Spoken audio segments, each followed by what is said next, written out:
So I get it. I know that it sounds very extreme when we start talking about concepts like concentration camps on American soil. But it's happened before in our history. These are the internment camps. The last one closed in 1946, and hundreds of thousands of Americans were rounded up and put into these internment camps, mostly over on the West Coast. And they were bussed in and trained in just like this. These are American men, good, honest, hardworking American soldiers just doing what they were told as they bussed in and trained in all of these Japanese Americans, amongst others, people who had committed no crimes, anything. They were just rounded up because of their ethnicity. There was a huge turn against the Japs, as they called them, during the war, during World War II, after the bombing of Pearl Harbor. And so all of these innocent Japanese, these Americans that were of Japanese descent and living here in America, were rounded up for no other reason than fear mongering, and they were put into these internment camps. And here's an article. This is the History Channel. I don't know if the screenshot goes up high enough, but this is just mainstream History Channel. Japanese internment in America. In 1942, thousands of Japanese Americans living in the United States are forced into war relocation camps. 2 months after the Japanese bombing of Pearl Harbor, U.S. President Franklin D. Roosevelt signed Executive Order 9066, ordering all Japanese Americans to evacuate the West Coast. This resulted in the relocation of approximately 120,000 people, many of whom were American citizens, to one of 10 internment camps located across the country. So, it says that some of the Japanese American citizens were allowed to return to the West Coast beginning in 1945, years and years later. And the last camp was closed in March of 1946. So this wasn't something that happened 1,000 years ago. This was 1946. That's what, 70 years ago. There were so many children in the camp. I'm sure there are people who were in concentration camps in the United States of America who are still alive to testify how they were just innocent citizens kicked out of their homes and made to relocate to concentration camps, not in Nazi Germany, but in the United States of America. And they're still probably alive today. So when we talk about these things, I know it's uncomfortable, but for people to say that it's unfathomable, you're wrong. Then you need to be educated, and you need to wake up, because these are the things that people do.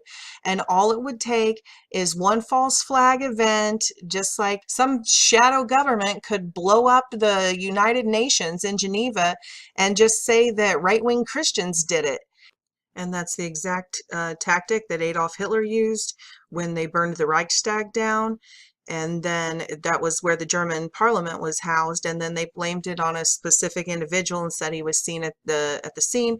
And they used it to suspend civil liberties. And they went out immediately, just by decree, and started rounding people up. And that was the beginning of all of that. And you'll notice here with President Roosevelt, that's exactly what he did. Stroke of a pen. There wasn't a vote or anything. And we've seen with these presidential determinations over these last several years that we're pretty much already, we have a king, a fascist sort of government.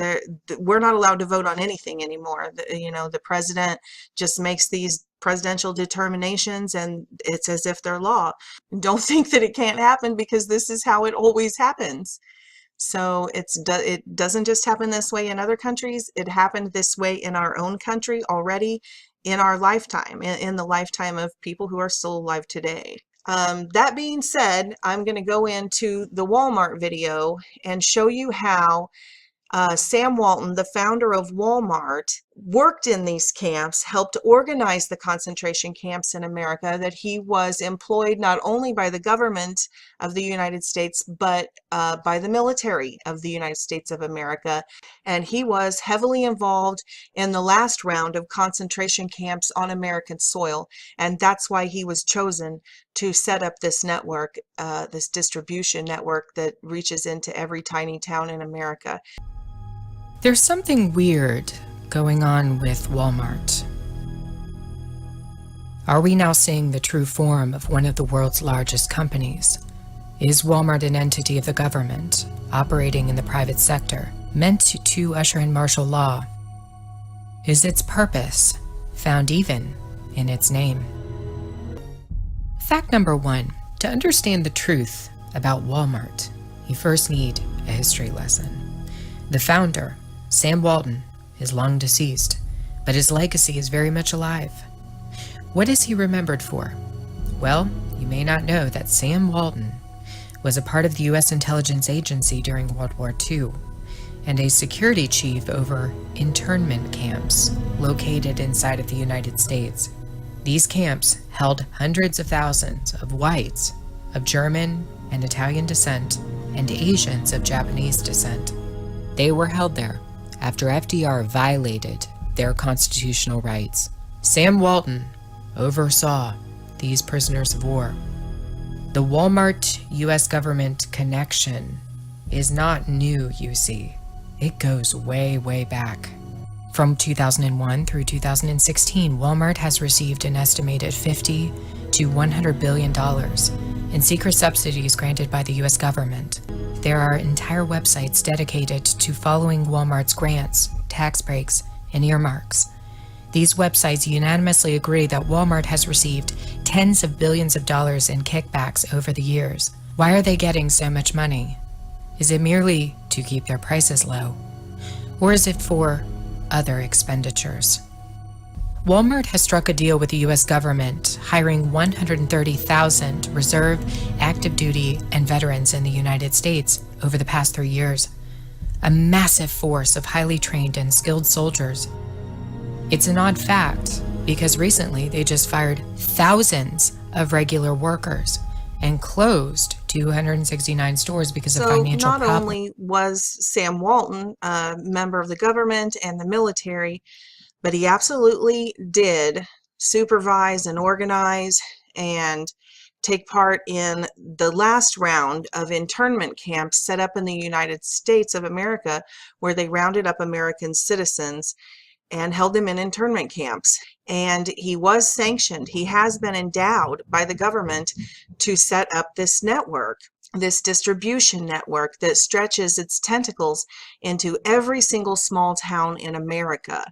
And we know, just look, all of the Walmarts are set up close to interstates, close to railroad tracks.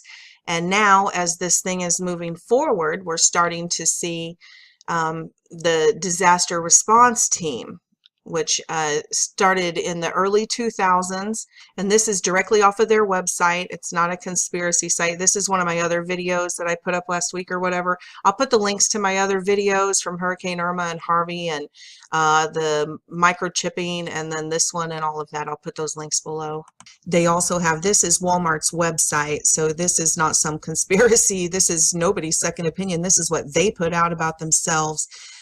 They say there are 6 disaster distribution centers strategically located across the country and stocked to provide rapid response to communities in the event of a natural disaster. Each distribution center is more than 1 million square feet in size, and they distribute to 90 to 100 stores each. So it's not that this hasn't occurred to them. So now, since the early 2000s, they started doing the transition into the disaster response and response to terrorist attacks and things of that nature.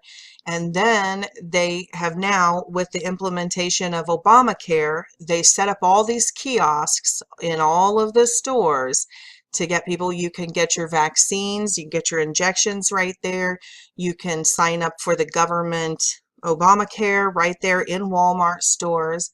These machines right down here on the bottom, again, I'll put the links to this video. This is from one of my other videos. That's a chip reader for the microchips, for the mark of the beast in your hands, where we will have tracking implants and all of our information on these microchips. And there's the chip reader right there on these kiosks that will be set up in Walmart, and they have already in their distribution centers, they are on the forefront of the chipping movement. You know, we've heard about the people in Wisconsin and stuff with the break room, and all of that was on the news, but we haven't heard about Walmart, and they have begun chipping their employees. So they've moved beyond. Now they have the network set up with the disaster response team. They have the chipping machines, they have the cameras everywhere, they have the facilities, they have the distribution next to the interstates and the railroad tracks.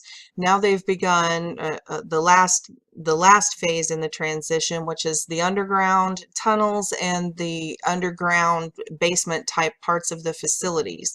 So let's just take a look at what a few people have posted online and, you know, just what we're seeing everywhere. YouTube community, I'd like to show you this. I found that it has a license plate for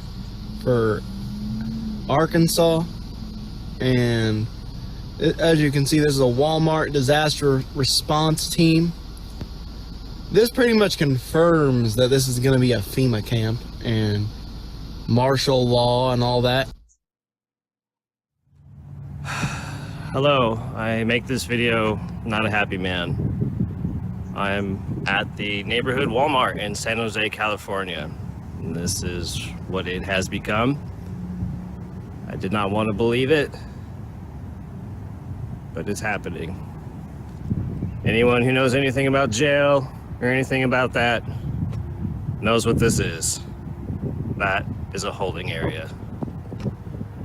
And this is actually where they're hearing these booms. Actually, this particular one is, and this one as well.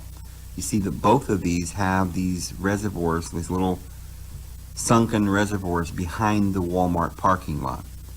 This is Wisconsin, and I've got some of Florida and Arkansas and, you know, Louisiana and different places all over the United States. And it turns out that every Walmart has one of these little dried up, usually dried up, sometimes they have water, but every one of them has one of these.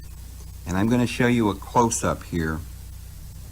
Okay, now if you notice, there is towards the parking lot, going towards Walmart, there are drainage openings, you might say. That's what you would think they would be, right?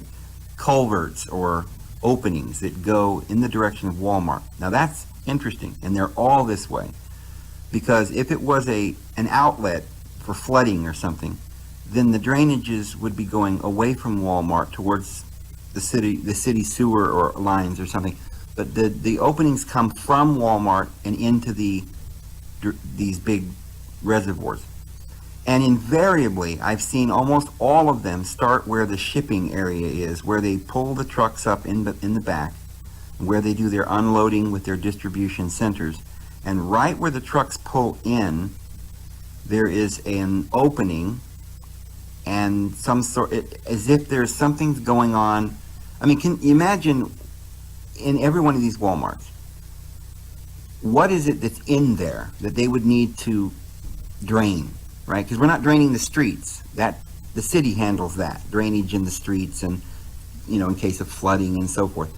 And it's certainly not the sewer. That's not the open sewer. It's a drainage for something.